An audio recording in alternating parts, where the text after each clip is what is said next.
여러분 안녕하십니까? 뉴스투데이 강원입니다. MBC를 비롯한 도내 5개 방송신문사가 강원 선거구 여론조사를 실시했는데요. 마지막으로 대통령 국정평가와 정당 지지도를 전해드립니다. 윤석열 대통령의 국정 운영은 부정평가가 높았지만 총선에서는 정부와 여당에 힘을 실어줘야 한다는 응답이 많았습니다. 김도균 기자가 보도합니다. 윤석열 대통령의 국정 운영에 대해 어떻게 생각하는지 물었습니다.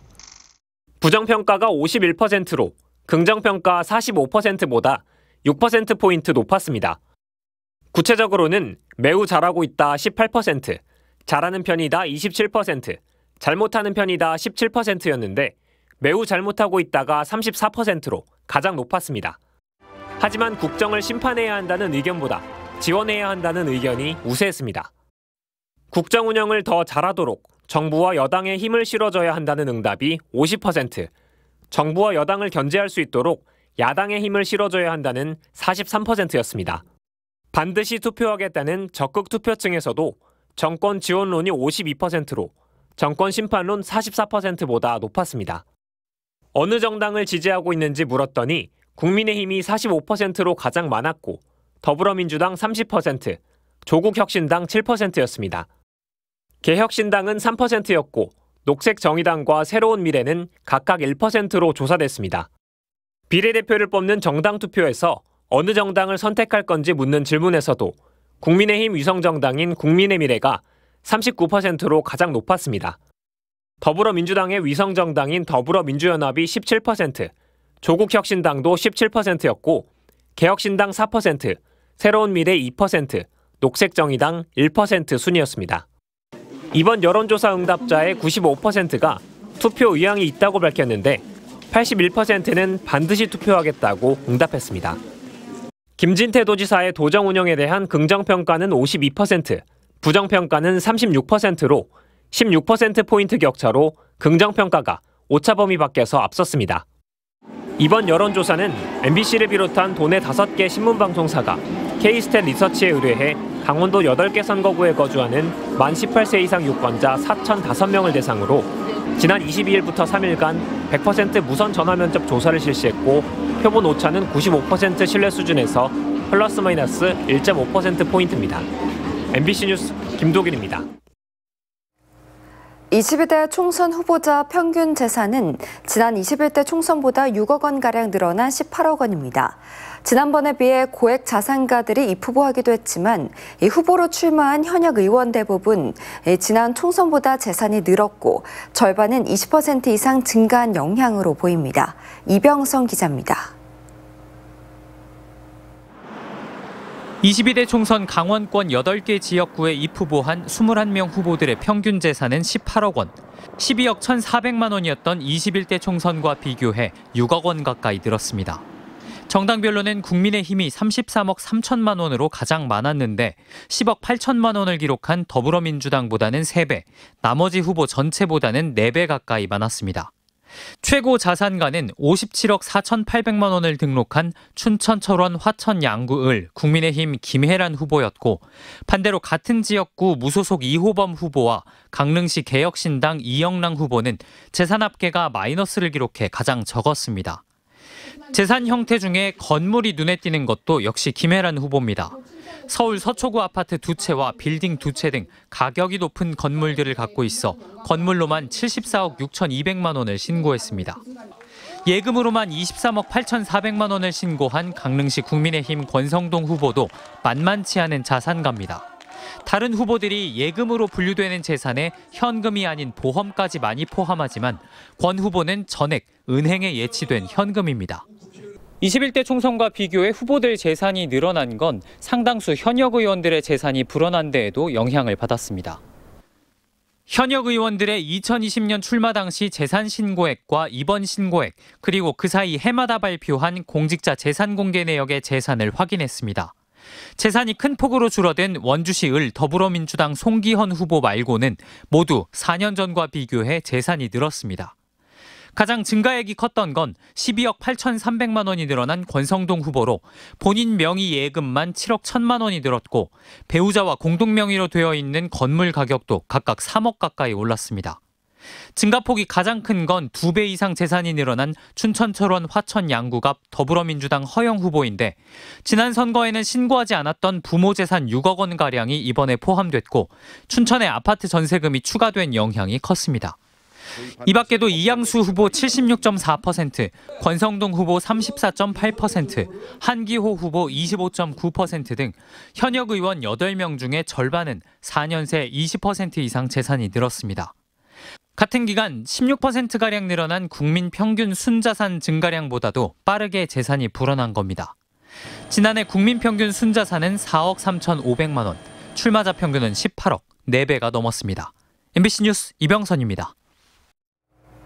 4월 10일 치러지는 22대 국회의원 선거를 13일 앞둔 오늘부터 공식 선거 운동이 시작됐습니다.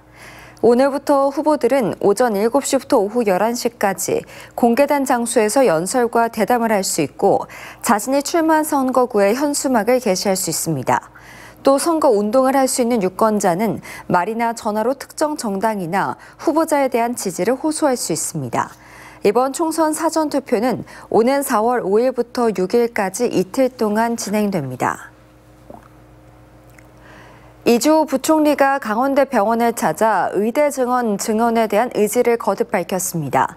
강대강 대체 도내 의대 교수들의 사직서 제출도 현실화됐습니다. 이재규 기자가 취재했습니다. 현장 간담회를 위해 강원대 병원을 찾은 이주호 부총리. 회의장 앞에서는 의대 증원을 반대하는 목소리가 울렸습니다. 의대 증원! 이주호 부총리는 지역의대 발전을 위해 정부가 나서겠다고 약속했지만 의료 대란의 핵심 원인인 의대 증원 방안에 대해서는 사실상 변함이 없다고 재확인했습니다. 의대 증원 확대는 이러한 의료개혁의 마중물로서 정부는 지난주 대학별 의대 증원 배정 절차를 마무리하였습니다. 강원대 총장은 의대생들의 학교 복귀를 독려하겠지만 우리 힘만으로는 역부족이라고 호소했습니다. 학생들이 학교로 돌아올 수 있도록 최선을 다해서 설득하고 또 학장님, 병원장님과 함께 대응책을 마련하고 있습니다만 저희들 힘으로서는 절대 역부족인 것 같습니다. 도내 의대 교수들의 사직서 제출도 본격화되고 있습니다. 한림대의 경우 이미 10여 명의 교수가 사직서를 제출했습니다. 이번 주말까지 전체 100여 명 교수 중 70명 이상이 사직서를 낼 것으로 교수협의회는 예측했습니다. 지금 한 10분 정도가 제출하셨고 제출하겠다고 밝히신 분들도 상당히 있어서 아마 제 생각도 한 70% 정도는 교수님들 70%는 사직서를 제출할 걸로 생각하고 있습니다. 한림대 병원은 현재 전공의 57명이 모두 병원을 떠난 상태입니다. 평소 80% 수준이던 병상 가동률은 절반 정도로 뚝 떨어졌습니다. 다음 달부터는 현재 주 52시간 준법 진료 시간도 40시간으로 줄입니다. 4월 1일부터는 40시간으로 진료 시간을 축소를 하기로 했습니다. 강원대 의대 교수들도 26일부터 사직서를 제출하기 시작했다고 비대위 측은 밝혔습니다. 정부와 의료계의 강대강 대치가 계속되며 지역 의료계에도 진료 차질에 대한 우려가 커지고 있습니다. MBC 뉴스 이재규입니다. 우리 지역의 인구 소멸과 학령 인구 감소 문제는 점점 심각해지고 있습니다. 그런데 강원 농어촌 유학 프로그램으로 학생과 학부모가 마을을 찾으며 인구도 늘고 활기를 띠고 있는 곳이 있다고 합니다. 배연환 기자가 직접 다녀왔습니다. 삼척시 가곡면 산골에 자리 잡은 한 초등학교. 교실에 옹기종기 모여 앉아 오리고 붙이고 그리는 활동이 한창입니다. 쉬는 시간에는 함께 운동장에 나가 공을 차고 그네도 타며 즐거운 한때를 보내고 있습니다. 지난해 전교생이 9명뿐이었던 삼척 오저 초등학교는 올해 전교생이 20명으로 늘었습니다. 강원도 교육청에서 운영하는 강원 농어촌 유학 프로그램으로 모두 6가구 학생 11명이 전학을 왔기 때문입니다. 학생을 늘리려는 교육청이 유학생 체류비와 학교 운영비를 지원했고 학부모들은 도시 생활에 지친 아이들이 몸과 마음을 회복할 수 있도록 유학을 결정한 겁니다. 거기에서는 운동장에 못 나가가지고 축구랑 인라인을 못했는데 여기에서는 운동장에 나가도 돼가지고 축구랑 인라인을 할 수 있어요. 서울에서는 아파트 생활을 하다가 저희는 아들만 둘인데 항상 늘 하던 말이 뛰지 말아라. 항상 자제를 시켰어야 되는데 여기서는 아이들 근육통이 올 정도로 뛰어다녀가지고 체류비는 6개월에서 최대 1년까지 가구당 학생 1명에게 매월 60만 원을 지원하며 두 아이 이상이 다닐 경우 1명당 20만 원씩 늘려주고 있습니다. 시골 마을에 수도권 유학생과 가족들이 찾아오면서 학교와 마을 모두 활기를 띠고 있습니다. 강원도의 시골 학교 전학 프로그램으로 마을에도 아이들 소리가 더욱 자주 들리고 있습니다. 유학을 오니까 애들이 뛰어노는 마을로 어떻게 보면 다시 이제 뭐 생동감 넘치는 마을로 이제 변화가 될까나 해가지고 하여튼 우리 마을 주민들은 대만족입니다. 교육청은 양질의 수업을 위해 학교 운영비 2천만 원을 추가 지원해 다양한 교육 활동이 가능하도록 했습니다. 올해 유학 프로그램으로 삼척 오도초를 포함해 정선 화동초, 양양 한남초, 춘천 송화초 등 17개 학교가 134명의 수도권 유학생을 받았습니다. 한편 삼척시는 최대 1년까지인 유학생 체류 기간을 더욱 늘릴 수 있도록 조례 제정 작업을 진행하고 있습니다. MBC 뉴스 배현환입니다. 속초의 벚꽃 개화 시기가 예상보다 늦어지면서 2024 영랑호 벚꽃 축제 기간이 연장됩니다. 속초시는 당초 계획했던 대로 30일에서 31일에 준비된 행사를 진행하고 벚꽃이 개화되는 4월 6일에서 7일에도 포토존과 야간 조명, 체험과 버스킹 공연 등 축제를 운영하기로 했습니다. 이번 주말의 경우 벚꽃은 아직 피지 않았지만 3월 본눈이 내린 설악산 풍경이 영랑호의 장관을 이루고 있고 날씨도 맑을 것으로 예상됩니다. 춘천 강원대학교 인근 음식점 건물에서 어제 LP가스가 누출되는 사고가 있었는데요. LP가스는 폭발 위험이 높아 철저한 안전관리가 필요합니다. 이송미 기자가 보도합니다. 상가 건물 앞에 통제선이 쳐져 있고 도로변에 경찰차와 소방차량이 줄지어 서 있습니다. 방화복을 입은 소방대원들은 바쁘게 움직입니다. 대학가 상가 골목에서 LP가스가 누출됐습니다. 네, 지금은 가스 누출 수습을 하고 있는데요. 다친 사람은 없었지만 2층에 있던 사람들이 모두 대피했습니다. 상가 앞 도로는 1시간가량 통제됐고 대형 사고를 우려한 춘천시는 외출 자제를 안내하는 재난 문자를 발송했습니다. 가스 누출이 시작된 곳은 상가 건물 사이에 있는 소형 LPG 저장 탱크. 이 저장 탱크에 가스 충전을 하던 공급업체가 가스가 새고 있는 것을 처음 발견했습니다. 가스 주입자가 연락이 왔더라고요. 누출됐더라고요. LP가스는 공기보다 무겁고 정체되어 있어 누출될 경우 폭발 사고로 이어질 위험이 큽니다. 지난 1월 1일 평창의 한 LPG 충전소에서 가스가 누출돼 연쇄 폭발 사고가 발생했습니다. 이 사고로 30대 1명이 숨지고 4명이 다쳤습니다. 최근 3년 동안 전국에서 발생한 가스 사고는 243건. 이 가운데 LPG 취급업체나 가정에서 난 사고가 114건으로 절반을 차지했습니다. 특히 대다수의 LPG 충전소와 판매소, 사용시설은 주택가나 상가 밀집 지역에 있어 보다 철저한 안전관리가 필요하다는 지적이 나오고 있습니다. 불꽃이 튈 수 있는 그런 전기설비라든가 이런 것들이 근처에 있으면 누출돼서 여기 점화가 되면 안 되지 않습니까? 불이 붙으면. 네. 예, 그런 부분들을 좀 관리를 좀 엄격하게 할 필요는 있습니다. 이 밖에도 충전 주기가 잦은 소형 LPG 저장 탱크는 별도 점검을 강화하고 소규모 LPG 공급업체들을 대상으로 점검 이행 여부를 철저히 확인하는 게 시급합니다. MBC 뉴스 이송미입니다.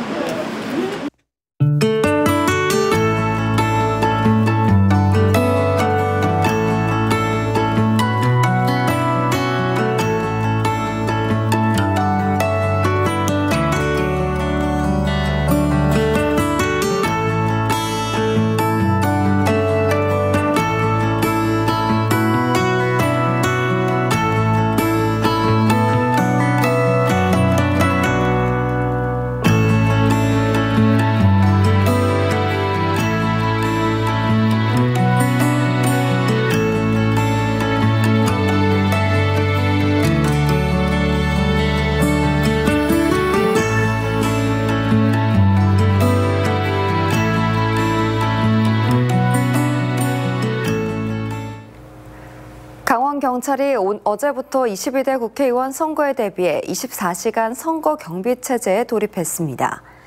이에 따라 도경찰청과 17개 시군 경찰서에서 선거 경비 통합 상황실을 열고 선거 관련 사건 사고에 대비합니다.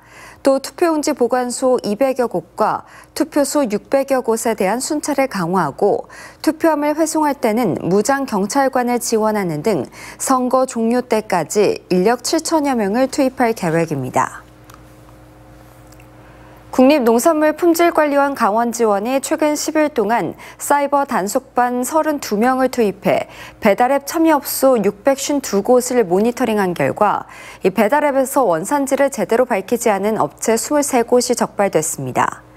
이 가운데 원산지를 거짓으로 표시한 업체 16곳은 형사 입건하고 원산지를 표시하지 않은 7곳에는 모두 1,200여만 원의 과태료를 부과했습니다. 단속 결과 원산 표시를 가장 많이 위반한 품목은 배추김치, 이어서 돼지고기, 쇠고기, 표고버섯 순이었습니다. 춘천 레고랜드가 테마파크 내에 새로운 놀이기구를 만들어 내년에 공개한다고 밝혔습니다. 레고랜드는 청소년과 성인이 선호하는 놀이시설이 부족하다는 지적을 반영해 200억 원을 투입해 테마파크 내부에 성인들이 짜릿함을 느낄 수 있는 놀이기구인 닌자고 라이드를 짓기로 했습니다. 또 지난해 첫 선을 보였던 해적 클러스터와 연계한 물놀이 구역처럼 계절에 맞춰 특화 프로그램을 선보이겠다고 밝혔습니다. 원주 공항의 하계 운항 일정이 발표된 가운데 제주로 오가는 비행편 시간은 일부 수정됐지만 오전, 오후 시간대 출발하는 비행편은 기존과 같이 하루 2편씩 유지됩니다.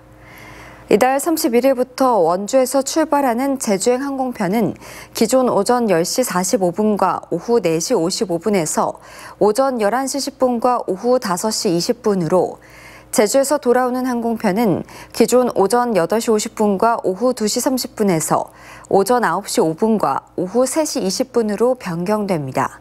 이번에 수정된 하계 운항 일정은 10월 26일까지 유지됩니다. 한편 지난 한 해 원주공항을 이용한 탑승객은 20만 5천 명, 탑승률 78.8%로 1997년 개항 이래 처음으로 20만 명을 넘겼습니다. 대중교통을 타기 불편한 벽지마을 주민들을 위해 강릉시가 자율주행차를 활용한 마실버스를 올해 11월부터 운영합니다.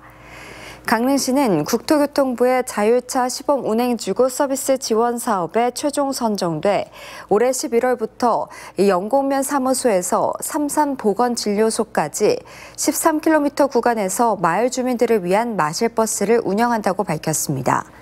이번 자율차 시범 운행지구 서비스 지원 사업에는 서울, 대구, 충남, 제주, 전남, 순천이 강릉시와 함께 선정됐으며 지역별로 20억 원이 국비가 지원됩니다. 강원도 4개 마을이 행정안전부 주관 산불의 강한마을 가꾸기 공모 사업에 선정돼 특별교부세 4억 원을 확보했습니다. 선정된 마을은 춘천 감정 1, 2와 강릉 제비리, 인제 하추리, 정선 구절 산리입니다.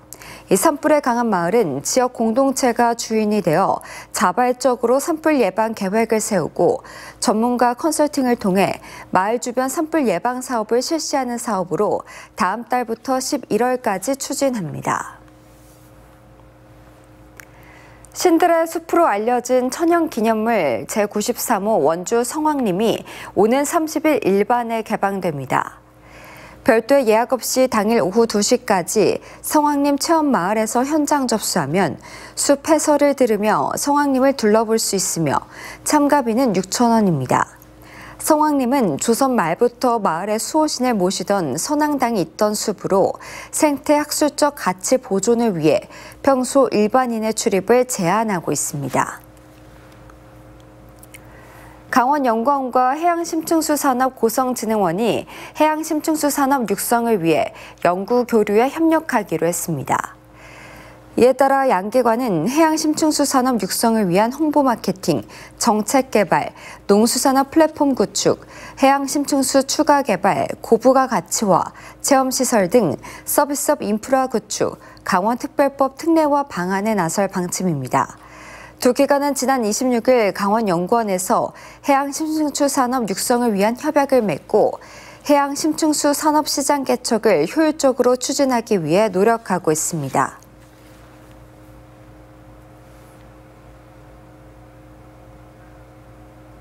이상으로 뉴스투데이 강원을 마칩니다. 시청해주신 여러분 고맙습니다.